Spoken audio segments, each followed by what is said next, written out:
Good evening, Year 4. Welcome to episode 4 of The Creakers. I hope you're all having a wonderful day. We're missing you lots at school, and we can't wait to see you all again when you come back. So, let's just start from where we left off. The house was, quite simply, disgusting. But Lucy didn't care about that right now. Her breathing was heavy, and the warmth of her breath soon filled up the small space under the duvet, making it hot and sticky. She tried to be as still and as quiet as she could, listening out for any strange sounds, any sign of that creature with those black eyes. But she was so scared and nervous that all she could hear was the sound of her own blood pumping around her body, beating in her eardrums like a persistent drummer who won't shut up when you're trying to think. As the night wore on and the children of Whiffington grew sleepy from the second day of grown-upless chaos, the noises from out in the streets began to settle.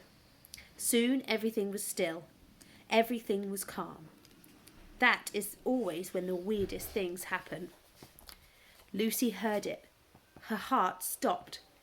She recognised it instantly. She walked across her bedroom thousands and thousands of times, and she knew that sound better than anyone. The unmistakable creak of the old wooden floorboards right next to her bed. The floorboards that only ever creaked when someone or something stepped on them. Then she heard it again. Then again. And once more. 4 times in total. Then the smell came. It was foul and rotten like a freshly pooped nappy or off milk. It was so strong that Lucy could hardly even breathe.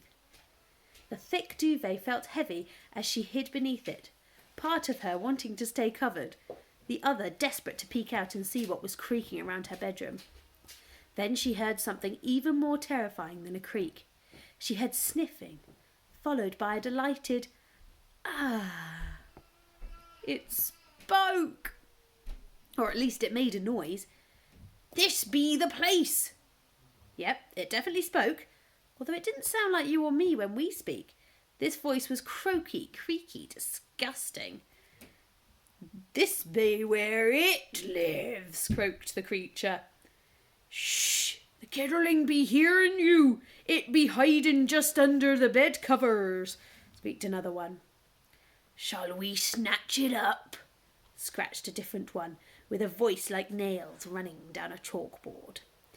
That was 3 separate creatures Lucy had counted. 3! There was a silence. "Snatch me up," Lucy thought. "Please don't snatch me up. Don't snatch me up. Don't snatch me up." "No, not this dark," grunted a 4th voice. "Let's just take what we be creaking for and be gone back to the Wallop." "The Wallop?" thought Lucy. "Where on earth is the Wallop?" She'd certainly never heard of anywhere with that name. Suddenly Lucy heard another creak, and then another and another. These creaks were the sound of someone or something creeping across her bedroom, across the floorboards closer to her wardrobe. They were followed by the sound of her wardrobe door opening. "Well, where be it?" grunted the grunter. "It be in here somewhere. I saw the kidderling get it out last dark," muttered the scratchy one. They all started rummaging around. Lucy heard hangers clanging and drawers being opened and closed.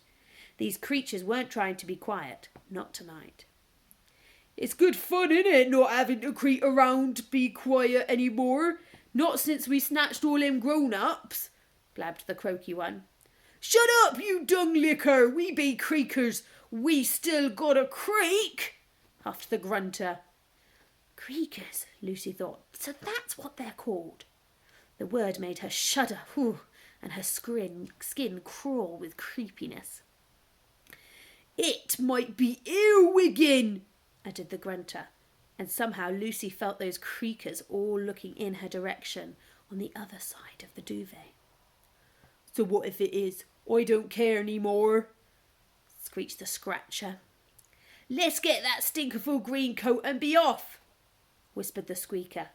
Lucy suddenly realised what the creakers were looking for. "My dad's jacket," she thought. Then she froze as she remembered what was in the jacket's pocket. Her father's silver harmonica. Her heart began pumping faster and faster. "They can't take my dad's things. That's all I have to remember him by. There was a frustrated rattle of hangers from the wardrobe. "It not being here," grumbled the scratchy one. "That sneaky little kidder must have hid it somewhere else," croaked the creaky one. "Check the rest of the house," ordered the hisser, and Lucy heard the 4 creatures all move at once, creaking across her wooden floor, out of her bedroom and into her mum's room across the landing. "I have to stop them taking Dad's jacket," thought Lucy. "Wait just a creak, Lucy. There are 4 creakers creaking around in the next room. You're all alone, hiding beneath your bed covers. Are you sure you want to try to stop them?" "Yes," thought Lucy. "Wow, you're braver than I am, Lucy. Okay, good luck." Lucy gulped as she pulled the corner of her duvet down with trembling hands. She peeked out and saw that her bedroom was empty, but she could hear the creaks and croaks of the creatures searching her mum's room. "Check them drawers! We wants that coat!" one of the creatures hissed. Lucy looked at her open wardrobe and at the wooden panel that was still in place, hiding her dad's stinky work coat. Whether it was a moment of courage or pure insanity, Lucy leapt out of the bed and legged it straight to her wardrobe. She heaped all her clothes on top of the panel to make sure it stayed properly hidden. "Wait!" hissed a voice, and everything went quiet. "I smell stink. I smell dread. I smell a kidderling out of bed," croaked the 4 creatures. And then Lucy heard the most terrifying sound she'd heard all night. The creatures all started creaking back towards her bedroom. Lucy's eyes darted around her room. She knew hiding underneath her duvet wasn't going to get her out of this. She couldn't run out of the door or the creakers would snatch her. She looked at her bedroom window, but it was far too high to jump. "Would you be quiet while I'm thinking?" Lucy thought. "Who, me? Sorry. Where can I go?" she thought. "Not out of the door, not out of the window. They'll find me in the wardrobe. There must be another way." And that's when she saw it, the shadowy gap beneath her bed. "If these creakers got into my room that way, then maybe I can get out that way." The creaks grew louder as the creature shuffled out of her mum's bedroom and into the hallway just outside her door. "Gotta snatch that kidderling!" they croaked. "Gotta find that grubby coat!" they cried. Lucy had no time to think it through. It was under the bed or be snatched by these 4 things that were about to come creaking through her bedroom door any second. She bottled towards her bed as fast as her legs could bolt, and just as she got to it, she dropped down and slid straight underneath. For a few moments, Lucy lay trembling in the darkness underneath her bed. All of a sudden, she began to experience the strangest sensation. The hard wooden floorboards beneath her didn't feel as hard as normal. In fact, the floor under Lucy's bed didn't feel normal at all.